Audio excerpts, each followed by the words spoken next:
Não sei nem como começar, mas é uma honra para mim estar aqui hoje. Quando o pastor me convidou para pregar, eu falei, ô pastor, eu pensei, oh meu Deus, eu não gosto de pregar. Mas a gente que é missionário, a gente que serve ao Senhor, a gente não faz só o que a gente gosta. Aqui os missionários têm que lavar banheiro, tem que fazer comida, você faz até o que você não gosta e faz parte da nossa vida. Na verdade, faz parte da vida de qualquer pessoa, né? Mas eu convidei a pastora Maria Saboia para me ajudar nesse momento, nessa conversa. E eu comecei a pensar, eu falei, Senhor, mas eu não sinto que é para falar uma palavra, eu sinto que é para fazer algo diferente. E o Senhor me trouxe à memória, por que eu faço missões? Por que eu estou em missões? E eu lembrei que uma das razões, talvez a primeira razão que me fez estar apaixonada por missões, foi porque eu sempre ouvia histórias de missionários e essas histórias sempre me inspiraram. E ainda hoje essas histórias me dão assim algo dentro de mim que sempre me emociona. E eu lembro, é uma honra poder estar com esses missionários aqui. E eu lembro que as histórias da pastora Maria Saboia me inspiraram demais. E eu falava, Senhor, eu quero poder viver isso um dia. Eu quero poder viver essas histórias, ver esses milagres. E eu lembro que no comecinho da Nova Aliança, nós tínhamos várias equipes da Jocum e de outros países que vinham estar aqui conosco. E eu falei, Senhor, eu quero fazer parte disso. E por causa dessa paixão, porque aquilo me inspirou, eu quero agradecer, pastora, você me inspirou a estar aqui hoje. E eu chamei esses missionários aqui para estar aqui conosco, porque cada um deles também tem histórias para nos inspirar.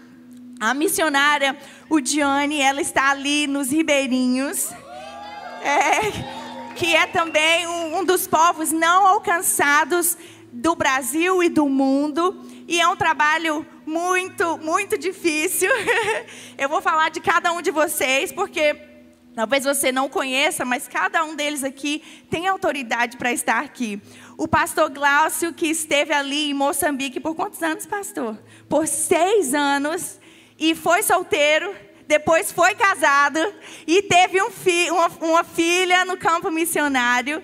E eu sei que muitas vezes eu já ouvi de homens e rapazes que tem aquele desejo, todo homem quer ser o provedor, e às vezes tem um receio de ir para o campo missionário, porque como é que eu vou prover, né?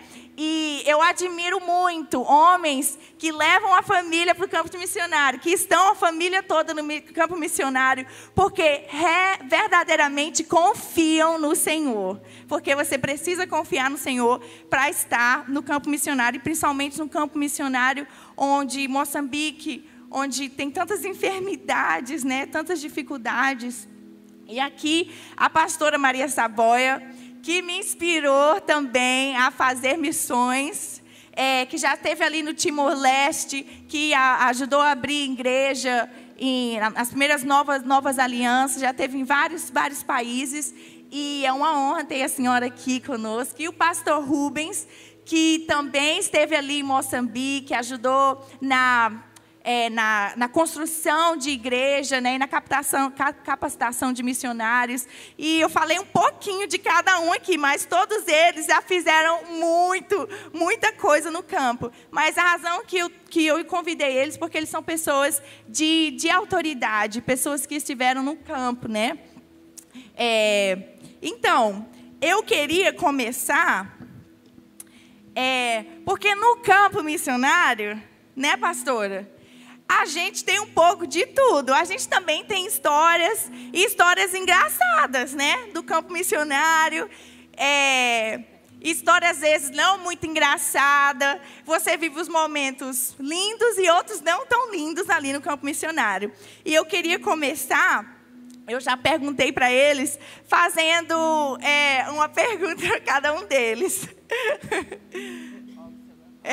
Vocês estão prontos? Só quer falar alguma coisa, pastor? Vocês estão prontos? Gente, vai começar. Vamos começar. A primeira pergunta, não se você, o que vier na sua cabeça, você vai falando.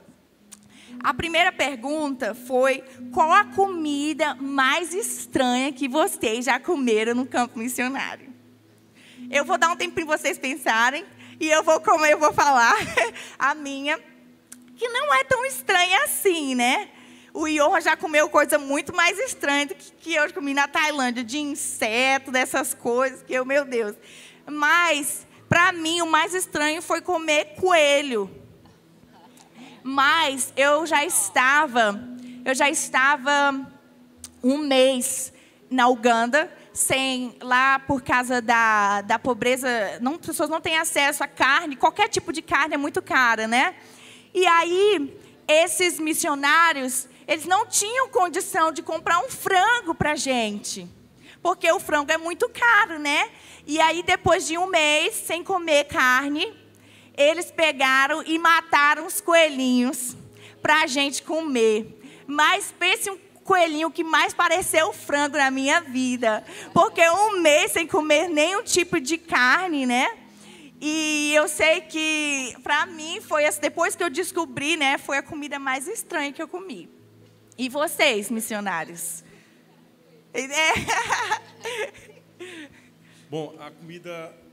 Na realidade, eu nunca comi uma comida estranha lá. Ok. Né? O que era diferente era a shima. Eu trouxe até uma foto aí, para os irmãos verem a shima. Não, ó, lá eles comem rato. Ai, Jesus. Mas eu não comi. Não comeu. Talvez o irmão ali vai dizer se comeu ou não comeu. Já que ele vai falar. Mas a comida mais estranha era rato, né? Não comi. Aí uma pessoa até disse assim: para ser missionário tem que comer rato. Eu falei: pois eu largo de ser missionário hoje. Não comi, mas comi a shima, que é diferente para nós. Agora, uma comida constrangedora que um momento lá que eu passei, eles gostam de mandioca crua, né? E eu estava lá no Cafump e tinha um meninozinho brincando com um balão que era de preservativo usado. Eles pegavam e faziam balão. E ele estava brincando, e de repente o pai dele chega com aquela mandioca para ele, né? E ele com aquela mão toda grudenta, velha, comendo, e ele falando assim: não vai oferecer para o pastor, não? E eu dentro de mim assim: ó, Senhor, espírito de ruindade, baixa nesse menino agora, não oferece para o pastor, nem que tu leve uma taca. Aí o menino entregou, quando eles viraram o rosto, eu pum, dentro do meu casaco. Eu não como. Foi esse constrangimento, mas tem muitas comidas exóticas, lagarto, rato, mas eu não comi. Não comeu. Não comi. E aí, o Diane? Graça e paz. Assim, para mim não foi estranho. Acho que para alguns poderia ser. Eu comi tartaruga. Só que lá no povo Carajá, né? Eu e meu esposo moramos lá durante 2 anos e 6 meses. E assim que a gente chegou, ofereceram a tartaruga assada. E eles assam ela inteira, com tripa e tudo. Então fica aquele cheiro assim, sabe? Muito forte, que demora a sair da mão. E aí eu comi aquilo, e eu achei bom, comi. Depois... Quem aqui quer provar a tartaruga? É bom, gente, é bom. Eita, não vi nenhuma mão levantada. Ninguém... Meu amor, Marcos, ele ama. Hoje meu marido fica lutando com os índios pela tartaruga. Aí... Na próxima conferência tem uma barraquinha de tartaruga ali, viu, irmão? Que os irmãos comeram. Outra coisa, assim, que eu comi, que foi... Eu fiquei assim, meia... Foi o camaleão cozido com couro, sem sal. Aí a gente tinha que tirar o couro lá no prato mesmo. Aí eu vi os irmãos muito alegres comendo aquilo, e eu vi a cabeça do camaleão assim. Aí eu: posso lavar o prato? Posso? Aí não joga fora a cabeça não, é o melhor. Aí eu vi o irmão comendo a cabeça do camaleão igual como cabeça de peixe. Aí eu: meu Deus, mas é gostoso. É gostoso. É gostoso. Eita! A pastora Jane gosta. Olha, tem gente aqui falando que é bom, né? É bom. E vocês aqui, pastor Rubens? Graças a Deus, povo de Deus. As comidas que a pastora, a Johanna falou, coelho, né? Uma comida difícil. Já comi coelho, já comi tartaruga, já comi cobra, já comi rã. E agora em Moçambique, como o Glaucio falou, lá o rato, eles gostam muito, principalmente cozido com batatinha dentro, né? É uma maravilha. Chega a dar água na boca. E aí, é verdade.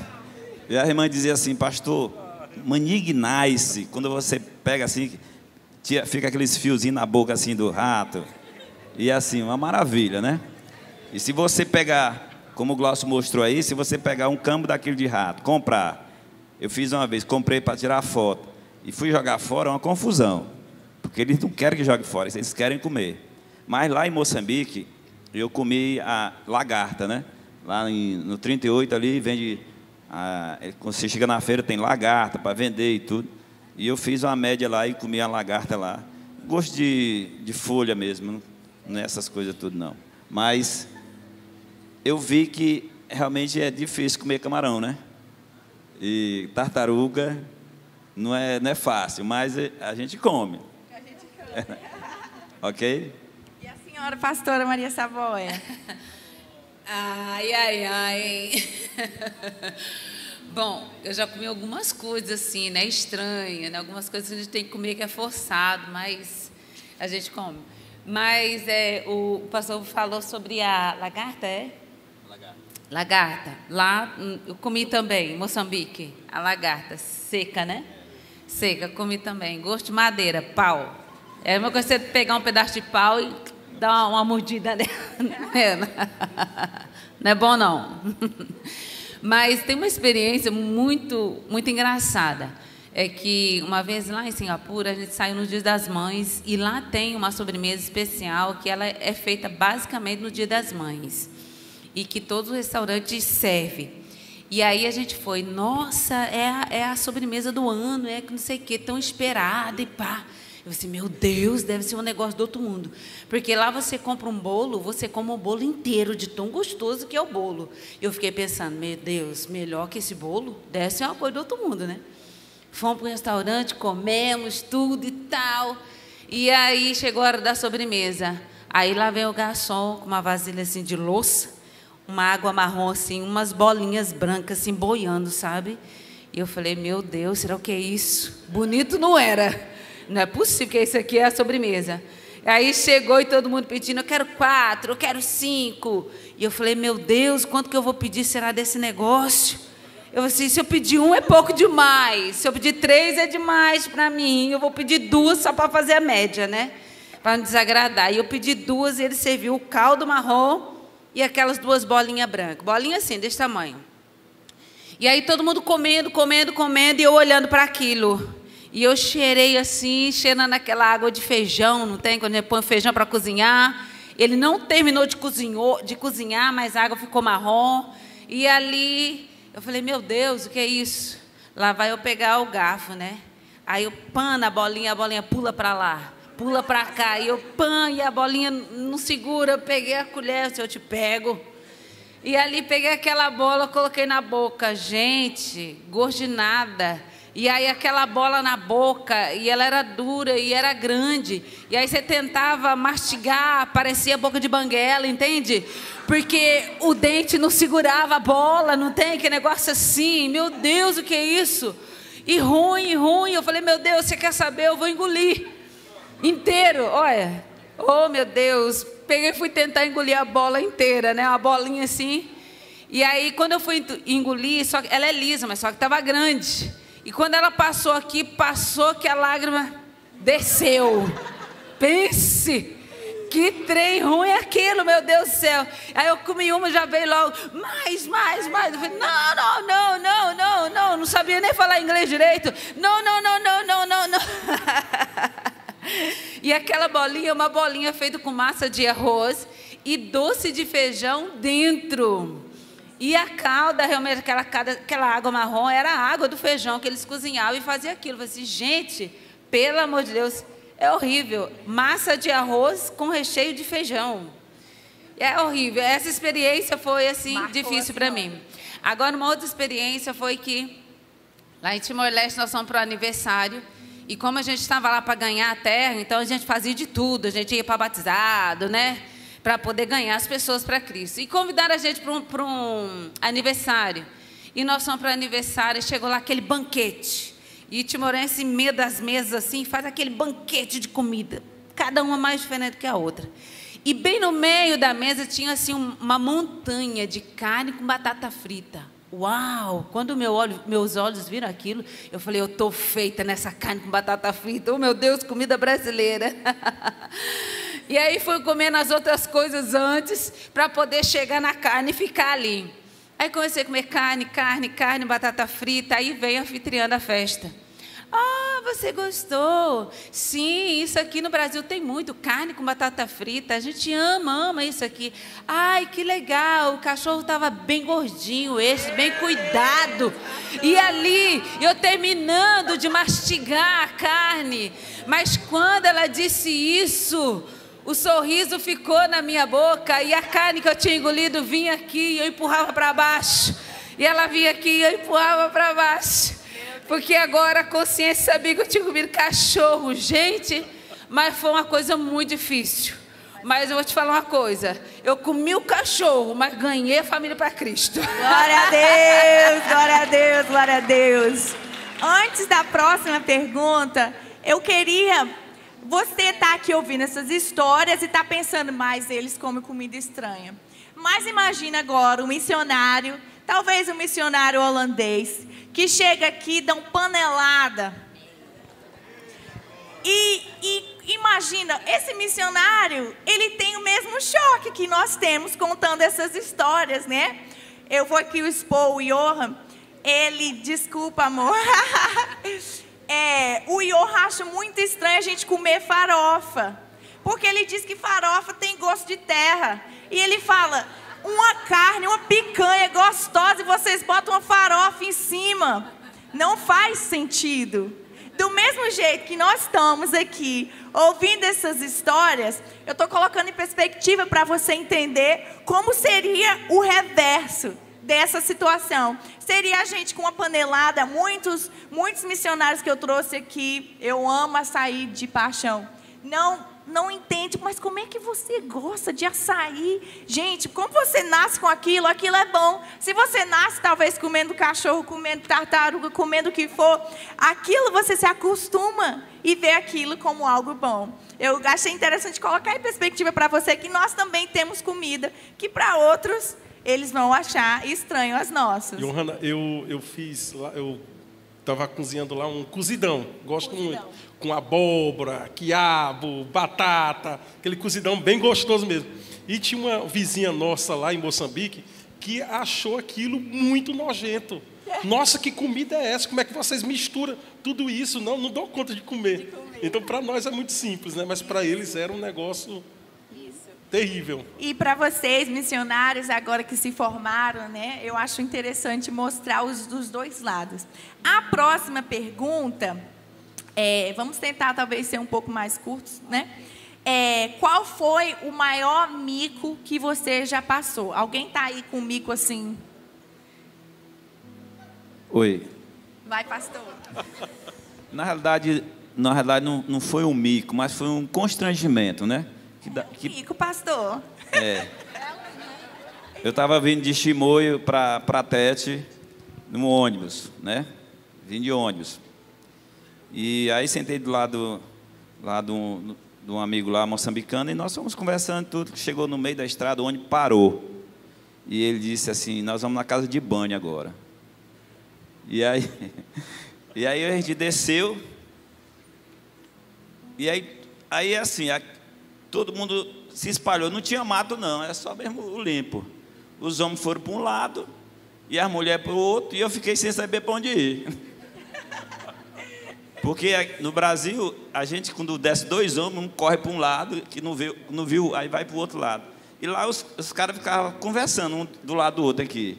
E as mulheres, umas em pé, outras abaixadas. E eu pensei, não, vou na próxima parada. Aí eu vou voltando, quando eu vou subindo na porta do ônibus lá, tem uma irmã, uma mulher, agachada, bem na porta do ônibus assim. Eu olhei para ela, ela olhou para mim, ela sorriu, eu sorri e eu subi. Então, quando eu perguntei para o rapaz que estava do meu lado, ele disse, não, isso aqui é muito comum. Aqui não tem essa coisa de... É normal, você sai, um bem aqui, outro ali, a mulher lá não tem essa dificuldade. Para mim foi um constrangimento assim, muito difícil, porque não é costume nosso no Brasil. Quando nós chegamos lá em Moçambique, nós aprendemos uma música que falava Aribompano, abuia Yesu, Aribompano, que quer dizer que o Senhor está aqui, venha, Senhor, para este lugar. É mais ou menos isso. Mas, quando nós cantávamos, principalmente as mulheres ficavam rindo, meio constrangidas, olhando para... Aí tinha a Mamá Guida, né, que era a nossa guia, bem no começo. Eu falei, Mamá Guida, por quê? Sempre que a gente canta Aribompano, os irmãos, principalmente as irmãs, ficam rindo, ficam com vergonha. Pastore, vocês estão cantando... estão a insultar o povo. Eu falei, como assim? Porque panô é aqui, né? E nós cantávamos panhô, que é o órgão feminino, o órgão, né? Então, tipo assim, o que é que nós estávamos cantando? Que o órgão feminino venha para esse lugar. Eu falei, meu Deus do céu. Então foi muito simples. Graças a Deus que o Senhor vê o nosso coração, a intenção do nosso coração. A minha história é mais voltada com a língua, com uma dificuldade, né? Eu não sabia inglês quando eu cheguei na Inglaterra. Essa história foi em 2016 ainda. Eu cheguei para fazer uma escola de inglês. Meu inglês era muito básico mesmo. E aí... uma irmã chegou para mim e falou assim, do you want to be my daughter-in-law? E eu falei, se eu quero ser o quê? Eu só entendi a palavra daughter, que é filha, né? E ela, talvez é uma coisa de carinho ali que ela tem por mim, né? Se você quer ser minha filha, para cuidar de mim. E eu falei... Quero sim. E aí ela falou, você quer? E eu falei, quero sim. E ali, a gente, quando não fala ali, a gente faz sim para tudo, né? Sim. E aí, lá vem ela, chama o filho dela, tá aqui o meu filho. Ela falou, daughter-in-law significa a minha nora. E ela falou, olha, ela disse que quer namorar com você, filho. E eu, meu Deus do céu. E aí, naquele dia, eu nunca mais esqueci essa palavra, que é daughter-in-law, que é nora. E, gente, foi antes de conhecer o Johan. E é importante, você não pode falar assim para todo mundo. Imagina o perigo ali que eu entrei. Ela foi, me apresentou para o rapaz, e eu sem entender o que era, por que era que tive que pegar o tradutor para conseguir entender. Então, não é um mico e uma situação constrangedora. Então, aqui já vai a dica, aprendam inglês. Pastora Maria Saboia. Bom, eu vou contar uma situação muito engraçada que aconteceu comigo e o Judson. E aí, quando eu fui para Moçambique para a gente iniciar lá, o Judson foi comigo, tinha 17 anos. E aí, para arrumar a documentação, nós fomos para Zimbábue. E aí eu combinei com um moço do Chapa, como chama lá mesmo? Do Chapa, para poder ir para Zimbábue. Aí eu perguntei a ele assim, olha, é o seguinte, nós somos duas pessoas. Eu e ele gostaríamos de ir sentado à frente, do seu lado. Pode ser, porque a gente sabia que ia lotado. Eu disse, tá bom. Aí combinamos o dia tal, foi lá, pegou a gente e nós fomos. Aí sentou o motorista, o Judson e eu na janela. Vamos embora. E aí foi parando, pegando gente. E aí pega a gente, entra, e o cobrador lá, né? Pega a gente, entra, aí começou a encher aquele negócio. E enche de gente, enche. Falei assim, agora nós vamos, porque o negócio está muito cheio aqui, não cabe mais ninguém. Aí dali a pouco entra mais gente. Eu não sei onde eles colocam tanta gente dentro do chapa. Pequenininho. É a van. E aí, chegou numa parada, lotado. Aí o cobrador pegou, abriu a porta para entrar mais um. Justo, não é possível. Onde vai caber esse? Ainda bem que a gente está bem aqui na frente, né, pastor? Eu falei assim, graças a Deus, meu filho, nós estamos aqui. De repente, o moço vai lá e abaixa as costas do banco dele, e o banco vira outro banco. E ele vai costa a costa com a americana. Umas 5 horas de viagem.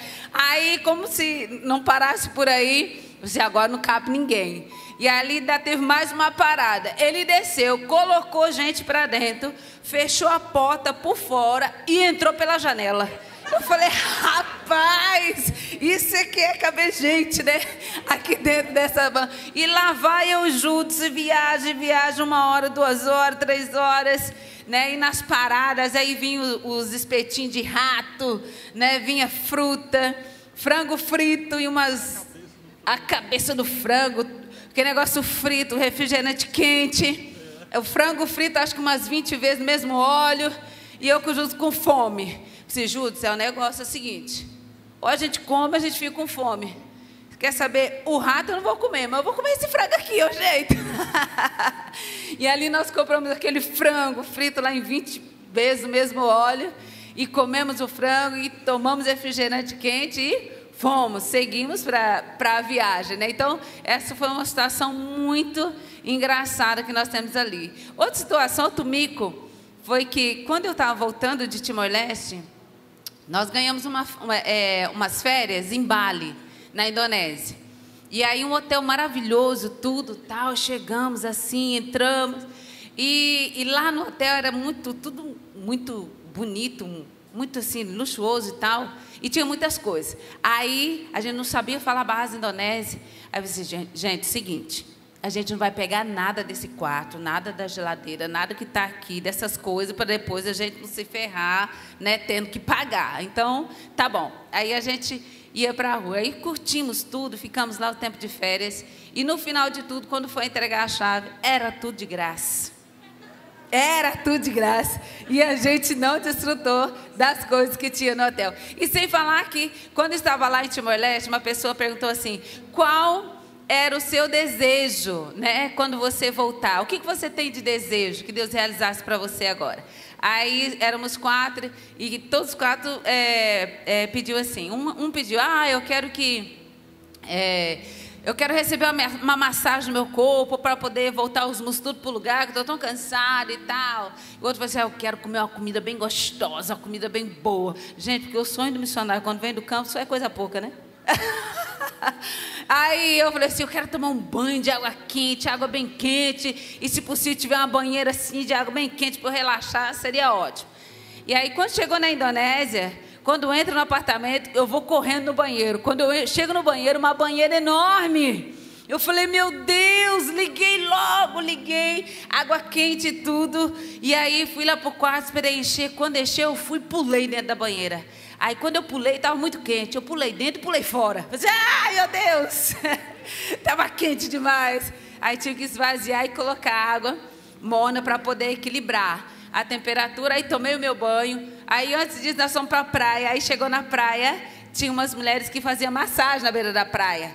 Aí o missionário falou assim, eu falei assim, agora é a hora de você, né, realizar o seu desejo. Só que a mulher que estava fazendo a massagem, assim, ela assim, era assim, meio assim, meio desprovida de algumas coisas. E aí ele falou assim, não, eu quero que a mulher assim, meio bonita faça uma massagem em mim. E aí a mulher era meio desprovida. E aí eu peguei e falei, a mulher chegou assim, como? Eu falei, yes. Eu falei assim, ele quer. E ele, não, vai. E a mulher atrás dele, e ele correndo da mulher, porque a mulher queria fazer massagem nele. Então assim, eu sou muito brincalhona, né? Até tem o pastor Graus da nossa viagem, a última, só para encerrar. Na viagem, aí estamos no avião, aí começa a anunciar. Aí o pastor Graus, pastora, o que é que estão falando aí? E eu disse, pastor Glaucio, é o seguinte, se segura, porque está avisando que a gente vai passar por uma turbulência muito forte. Aperta o cinto. E ele começou logo a se tremer. Meu Deus, ai, meu Deus, por que essa mulher, meu Deus, que não sei o quê. Segura, pastor, aperte o cinto. E quando eu vi que ele estava com bastante medo, eu falei assim, desculpa, pastor, vai só servir o jantar. Não, e a outra, que eu nunca tinha visto, a aeromoça gorda, né? Aí eu falei, pastora, que aeromoça gorda, ela sabe falar português. Eu falei, meu Deus do céu, sorry. Eita, pois aí, novamente, a dica, vamos aprender inglês. Porque no avião não falava português, né? Senão a pastora, ela brincou com o pastor Glaucio, porque ainda não dominava a língua. Só um minutinho aqui. Eita. Essa questão do falar inglês, né? Quando nós fomos aqui para Moçambique, aí as aeromoças tudo falando inglês. Chegou, aí começou a falar, eu não entendi nada do que elas estavam falando. Aí a pessoa só apontava assim, ó, isso aqui, aí tudo bem. Aí nós passamos 3 anos em Moçambique. Aí nesses 3 anos, eu estudei lá o nível 1, nível 2 e ainda fui no 3, na igreja. Eu estava preparado, eu vou pegar aquelas aeromoças agora, naquelas vai falar comigo, perguntando o que eu quero, eu vou dizer tudo em inglês também. Sabe, me preparei mesmo. Quando eu entrei no avião, aí a moça disse assim, você quer frango ou quer bife? Falou português. A mulher falava português. Ela me viu falando português com alguém e fez falar português. Estragou meu inglês.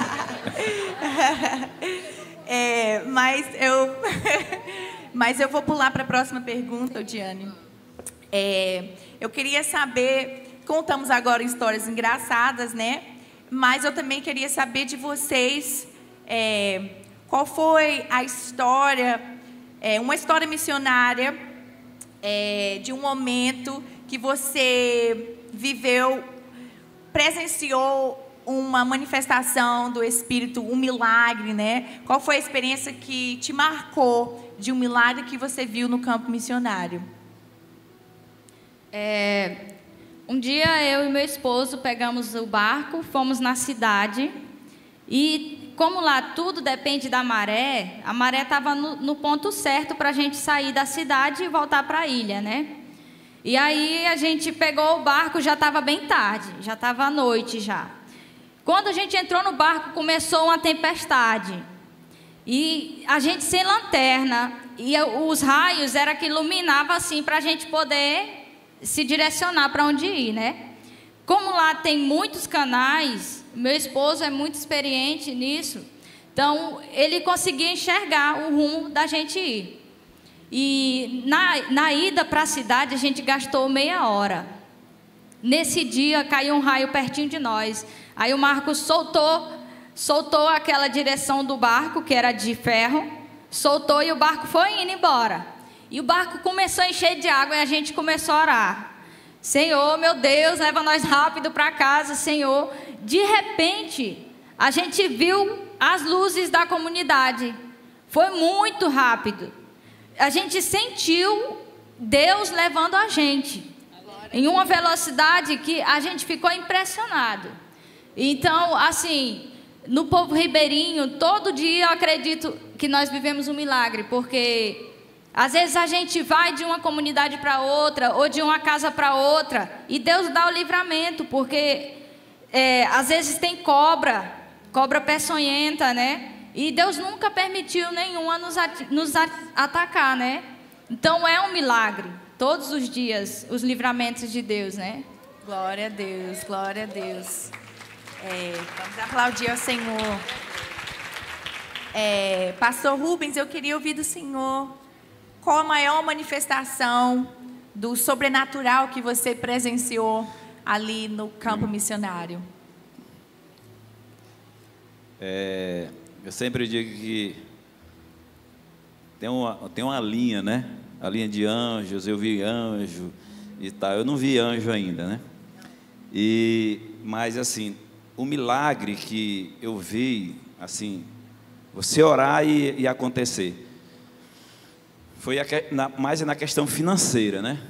E um dia nós estávamos lá em Moçambique, ali em Tete, nós estávamos na construção, e as pessoas mandando oferta, e a gente construindo e tal. E aí chegou uma semana que o dinheiro acabou. E nós tínhamos que terminar uma laje ainda, lá de uma sala. E eu falei com o Luizão, que hoje se encontra lá, eu disse: Luizão, rapaz, o dinheiro acabou, ó. E nós vamos ter que orar para ver se aparece.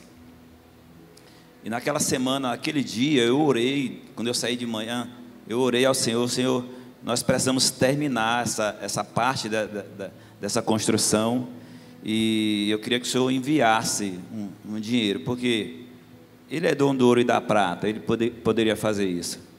E como às vezes eu leio muitos livros em questão de milagres, principalmente nessa área, então eu fui, passou o dia, eu fui para uma festa de aniversário lá no conjunto, onde a Vale trabalhava, de uma pessoa lá da igreja que congregava conosco. E eu estou ali na festa e meu celular toca, porque geralmente quando toca é o WhatsApp, né? Porque ligação direta não é muito caro. E quando eu olhei o número assim, número aqui do Brasil, eu estranhei. Eu digo, um número normal, igual você está ligando assim do mesmo país. Aí eu atendi, eu disse: alô. Aí a pessoa disse: alô. Aí: ô pastor, tudo bem? Tudo bem. Só que eu não conheci, de início eu não conhecia a voz. E eu fiquei conversando com a pessoa ali e tal. Aí eu captei a voz. Ele disse: pastor, eu queria dar uma oferta para você aí, uma pequena oferta de amor para vocês aí. Eu sei que você está aí na missão. Aí ele disse: você sabe quem está falando? Aí eu disse: sei. É o irmão Altair. Então ele ligou naquela noite para mim, direto. Ali eu vi o milagre de Deus. Ele disse: pois eu vou depositar amanhã na sua conta aí, uma oferta de 20 mil reais. Então, um milagre, né, assim, um sobrenatural, que você vê Deus operando, você orando e Deus operando ali naquele momento, enquanto você está bem distante, mas Deus está sempre ao seu lado. E um segundo, só aqui para finalizar sobre milagre, lá também, o Glaucio sabe disso, nós fizemos o projeto da planta, da construção da base, e eu levei para a prefeitura para aprovar. Só que quando eu deixei lá o projeto, e aí muitas pessoas ali questionando, o projeto dela não está pronto e tal, e aí dizia assim: gente, tem projeto aqui que está com 2 anos, nunca foi aprovado, nunca foi assinado. Eles às vezes queriam algum sumo, né? Algum dinheiro, tal, para aprovar. E naquele dia de manhã, eu levantei e orei ao Senhor. Eu digo: Senhor, eu quero ir lá na prefeitura e eu quero esse projeto aprovado em teu nome. E fui. Cheguei lá na prefeitura, olhei, um monte de gente ali e tudo.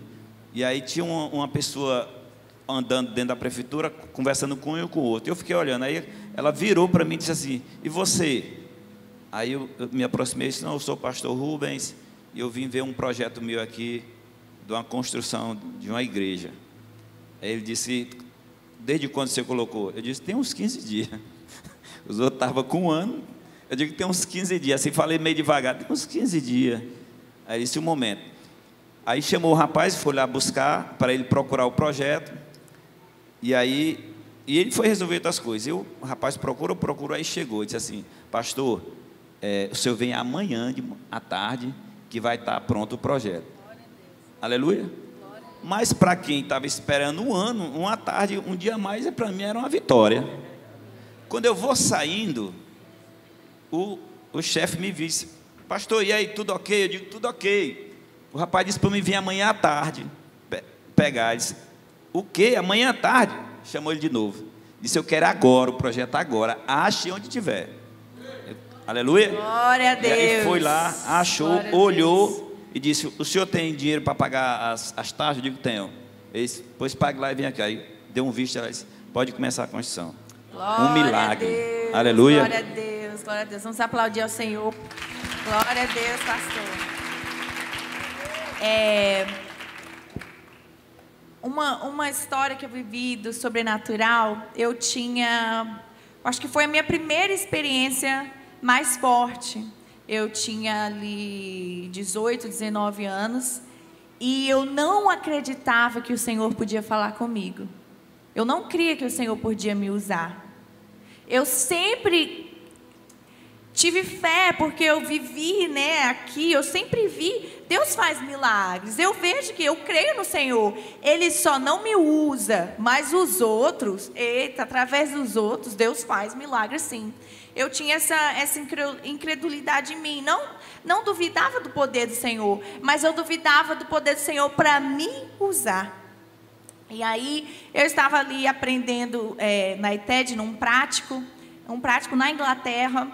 O meu inglês ainda estava melhor, mas não estava tão bem. E eu, nas minhas conversas com o Senhor, eu creio, mas eu não creio que o Senhor pode me usar. Mas eu estou aqui, Senhor, disponível, né? Eu quero ouvir a Tua voz, eu quero ver um milagre, né? E aí, um dia, nós estávamos fazendo um trabalho com mendigos ali na Inglaterra. E eu estava trabalhando na cozinha, né? Depois que tínhamos servido o jantar para eles, nós ficamos ali lavando as louças e tal, nessa igreja. E uma mulher entrou dentro da cozinha. Na hora que a mulher entrou, eu olhei para ela e eu tive um sentimento dentro de mim. Um sentimento assim, como a gente fala, que veio do nada. Um sentimento que dizia, essa mulher não pode ter filhos.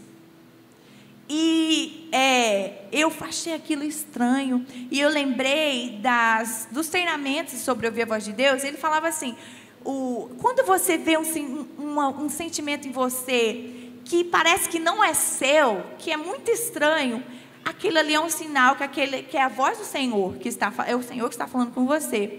E eu, morrendo de vergonha, porque não dominava o inglês, e eu fui falar com aquela mulher, vai que foi o Senhor mesmo que falou comigo? E eu fui falar com ela, eu falei, irmã, tudo bem? Quando você entrou, eu senti que você não pode ter filhos. Eu posso estar errada, mas faz sentido para você isso?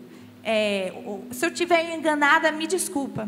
Naquele momento, eu nem terminei de falar. Aquela mulher começou a chorar, e chorar, e chorar. E na Inglaterra as pessoas são muito frias, né? Aqui, qualquer coisa a gente chora, mas lá, uma inglesa chorando, já é sobrenatural. E eu vi aquela irmã chorando, e eu comecei a chorar, porque eu falei, meu Deus, eu ouvi a voz de Deus, eu ouvi a voz de Deus, Deus fala comigo, sim.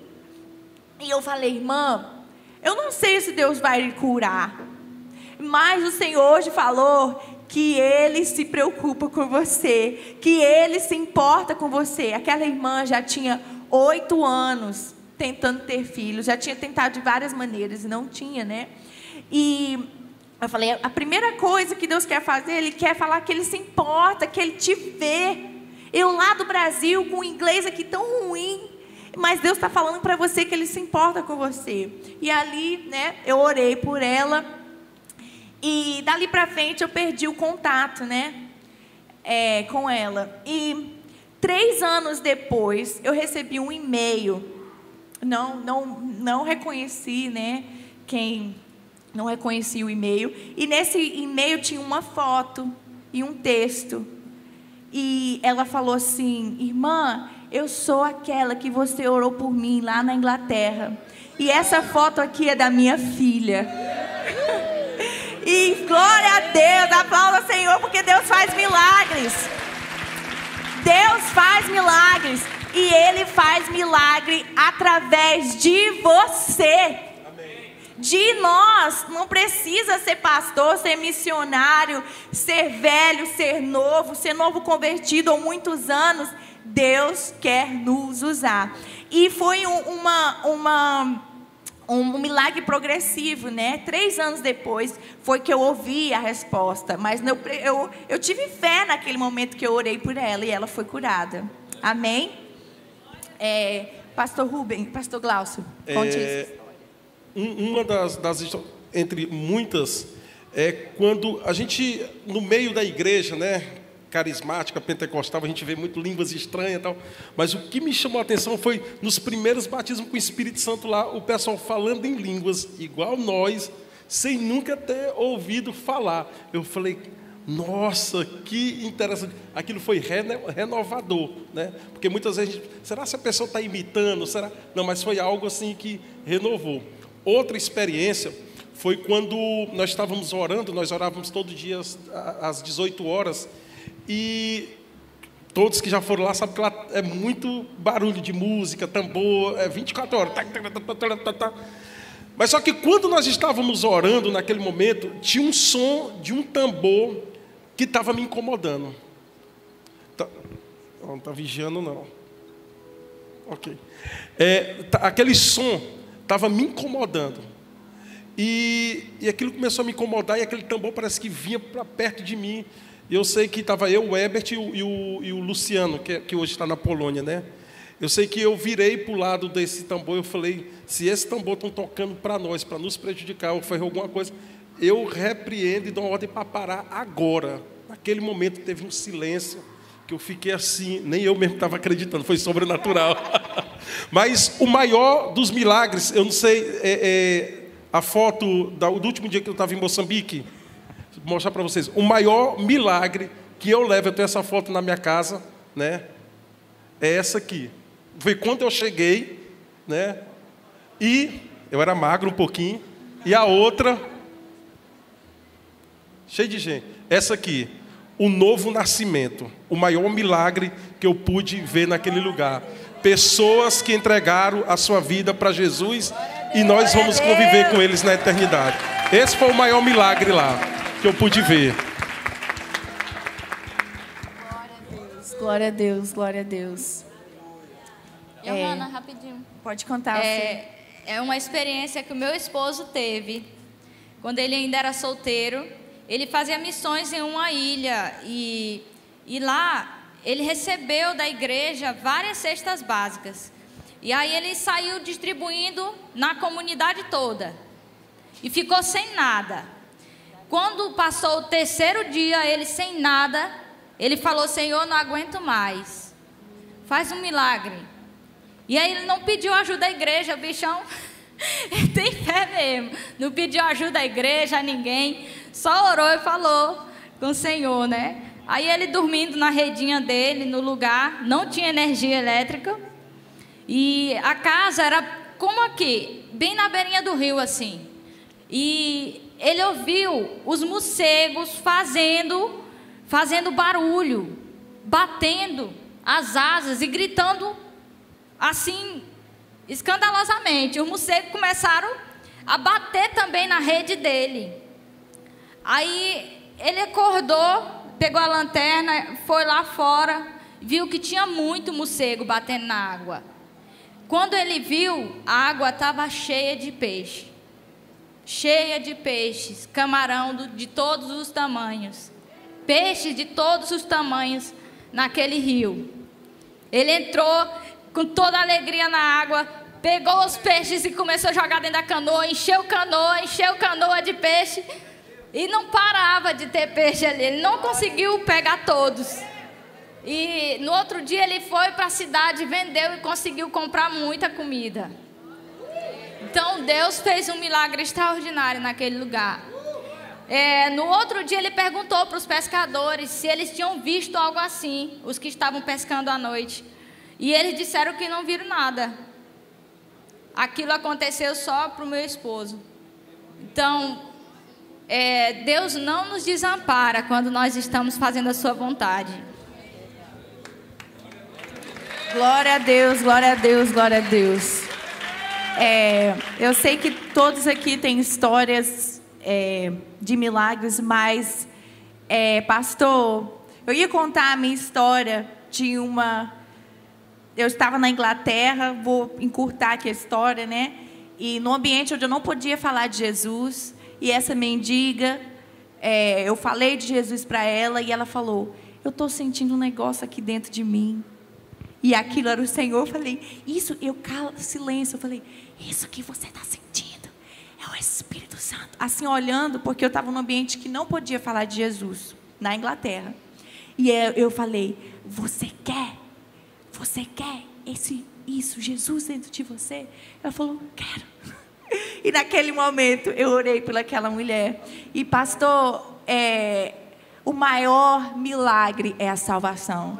O maior milagre é sempre a salvação, porque a salvação é o que transforma, é o que nos transforma. A verdadeira salvação é o que nos transforma. E às vezes todos nós queremos viver histórias de milagre, mas eu aprendi que o melhor e mais lindo milagre, o que Deus celebra no céu, é a salvação. É aquela foto ali, pastor, de ver pessoas que tiveram a vida transformada. É isso, é esse o maior milagre. Aleluia. Pastor Glaucio, eu queria também fazer uma pergunta para o Senhor. Eu e o Senhor somos aqui um dos únicos que tivemos filhos no campo missionário, né? Na verdade, muitos pastores também, Garanhões, longe de família, né? Mas a gente estava num país assim muito distante. Pastor, eu fiz uma pergunta no meu Instagram, várias perguntas, e essa foi uma das que te perguntaram bastante. Se existem missionários que são enviados com família para o campo, e como foi, pastor, a sua adaptação de fazer missões com família, com criança, com bebê? Conta aí pra gente. Na realidade, assim, eu tive o privilégio de formar a minha família no campo missionário. Eu não fui com a família, né? Tá aí minha família, a Sarinha, né? É moçambicana.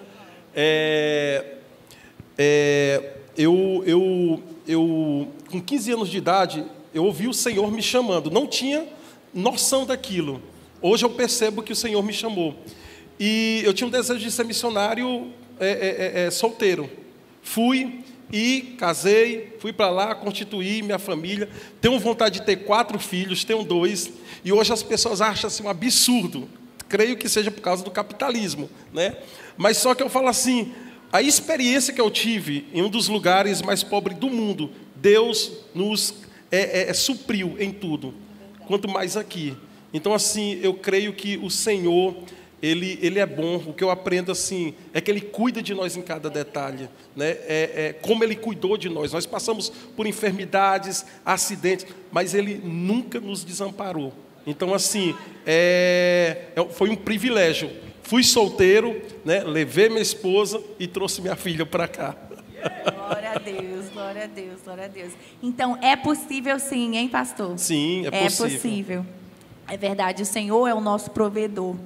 Pastora Maria Saboia, outra pergunta que sempre me perguntam muito é: que caminho percorrer para se tornar um missionário? Como foi a sua caminhada até você até ir lá no Timor-Leste, nas outras nações? E para uma pessoa aqui que estiver interessada em se tornar um missionário, como se tornar um missionário? Como é a caminhada? Bom,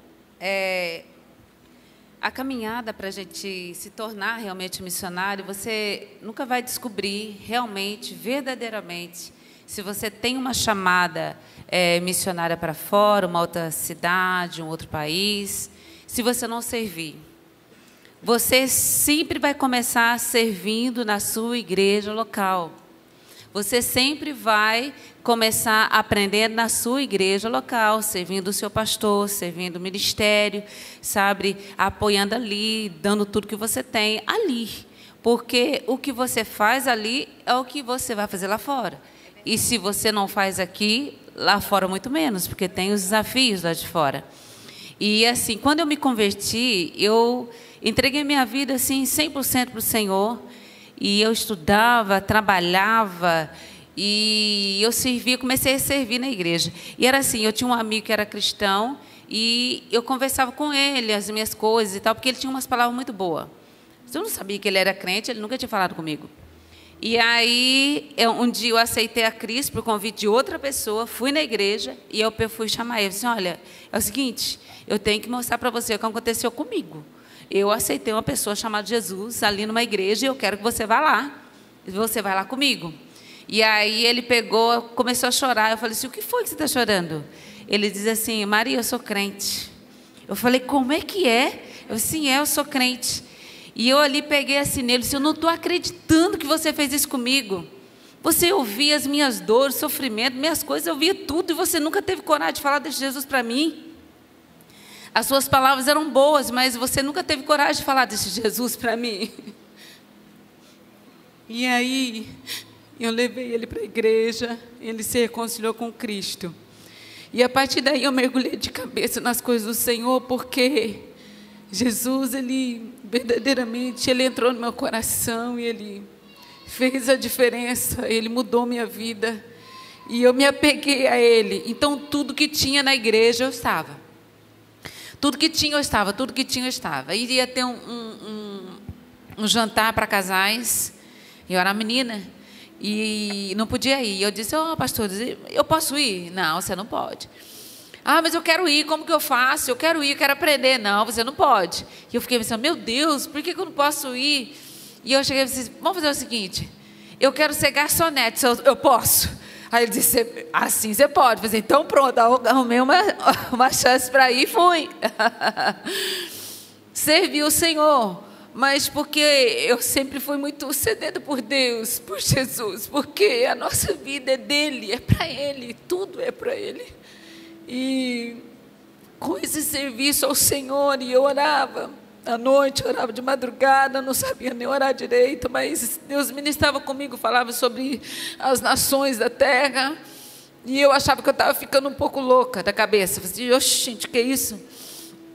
E aí, numa noite, Deus me mostrou um povo com as mãos erguidas para o céu e clamando a Deus.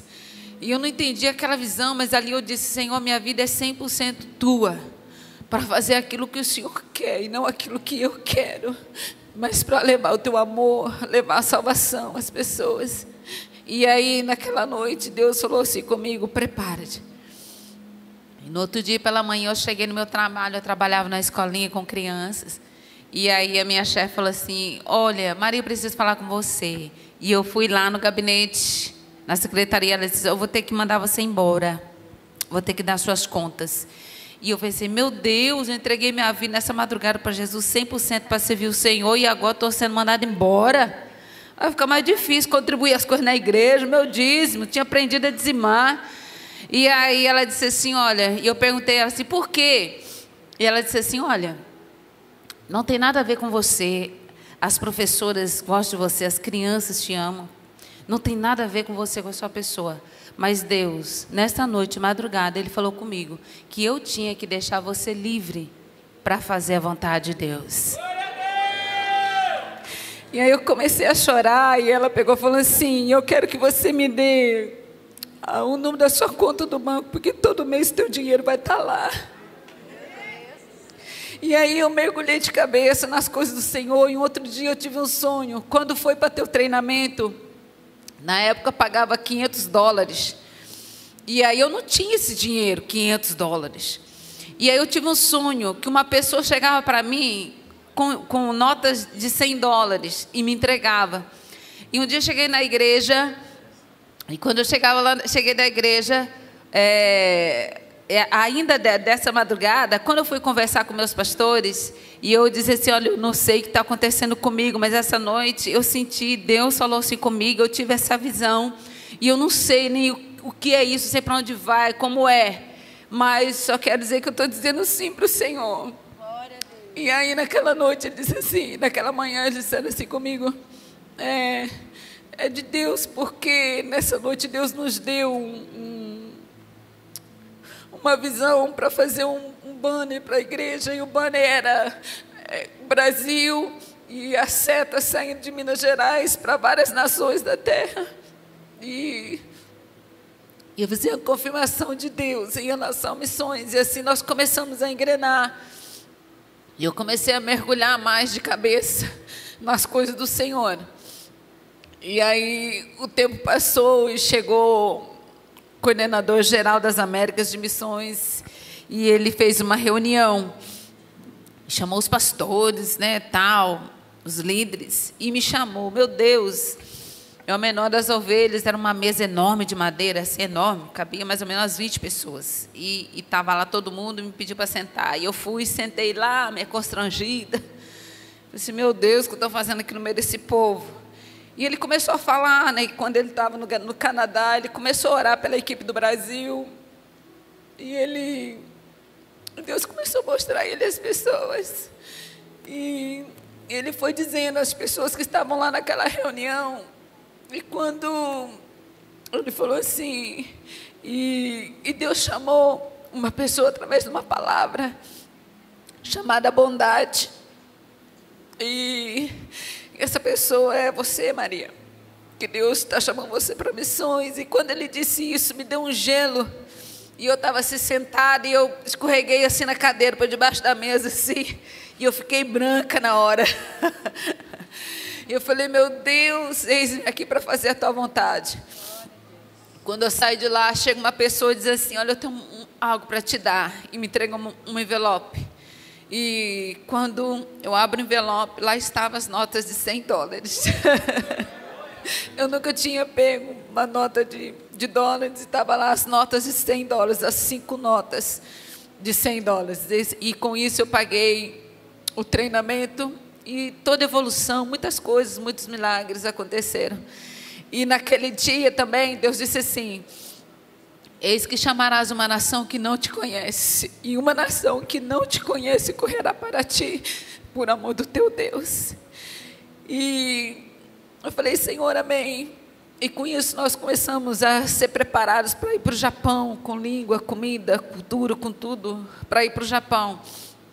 Faltando uma semana para sair, tudo muda. Onde vai? Timor-Leste. Não tinha no mapa. Não existia no mapa. A gente não sabia que povo era, a gente não sabia que língua era, que comida era, não sabia de nada. E veio uma carta de um líder que não tinha presidente na época, era um líder que estava levantando e lutando pela nação, pedindo para que pessoas pudessem estarem lá para trabalhar com ação social, ajudar a nação. E perguntou, quem quer ir? Quem de vocês que estão treinados para ir para o Japão quer ir para Timor-Leste? E eu falei, Senhor, eu estou aqui. Eu não, no sim que eu disse para o Senhor, eu não recuo. No sim que eu disse para o Senhor, eu não vou recuar. E eu estou disposta a ir onde o Senhor quiser e fazer aquilo que o Senhor quiser. Parti, Singapura, Timor-Leste. E quando chega lá naquela nação, Deus fez coisas maravilhosas, mas uma das coisas do milagre que Deus fez na minha vida foi que eu evangelizava e não sabia a língua. Eu evangelizava através de mímica, né, através de gestos, de desenhos. E um dia eu tinha discípulo, viu, gente? Mesmo falando a língua, só Deus. A filha de uma discípula, eu tinha chegado da montanha, evangelizado na montanha, e a filha da discípula chegou lá em casa. Maria, Maria, Maria, Maria, só falava o meu nome, e eu decidi seguir ela. Eu segui, cheguei lá, a mãe dela estava chorando, desesperada. E ela chorava e falava, e eu via que ela estava sofrendo demais. E no meu coração veio assim um amor, uma compaixão muito grande, porque aquela mulher estava sofrendo. Eu podia orar por ela, eu podia trazer uma palavra, mas eu não compreendia, e nem ela me compreendia. E naquele momento, ela falando, quando ela parou de falar, eu pensei, Espírito Santo, faz alguma coisa, por favor. Quando eu pensei assim, meus ouvidos foram abertos, eu comecei a compreender o que aquela mulher estava falando.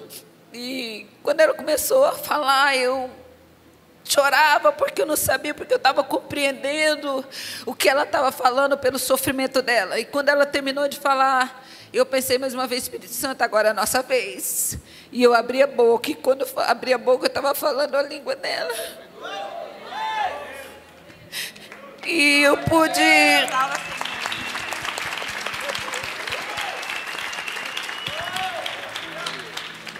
E eu pude aconselhar, orar com aquela mulher, trazer uma palavra que restaurou a vida dela. E era uma contenda entre família, ela teve um aborto, enfim, curtando a história. Pude chamar o marido, que não era meu discípulo, e o marido aceitou Jesus naquele momento, e os dois se tornaram meu discípulo. Então, assim, e daí para cá, 22 anos de missões, 22 anos longe da minha terra, 22 anos longe do meu povo. Hoje, eu acho que eu tenho, Imperatriz é mais meu povo do que meu povo. Eu conheço mais gente Imperatriz do que na minha própria terra, que é Minas Gerais.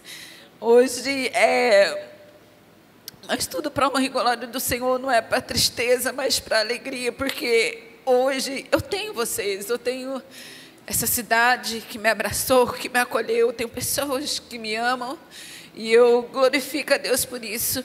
E eu olho para trás, eu vejo que, assim, quantas coisas vividas com o Senhor, mas até hoje, a minha palavra com o Senhor sempre é: Senhor, eu nunca vou retroceder naquilo que um dia eu entreguei ao Senhor, que é a minha vida. Amém. Aplauda o Senhor. Glória a Deus, glória a Deus. Quantos aqui foram tocados com esses testemunhos? Glória a Deus, glória a Deus, glória a Deus. Eu queria, vamos nos levantar.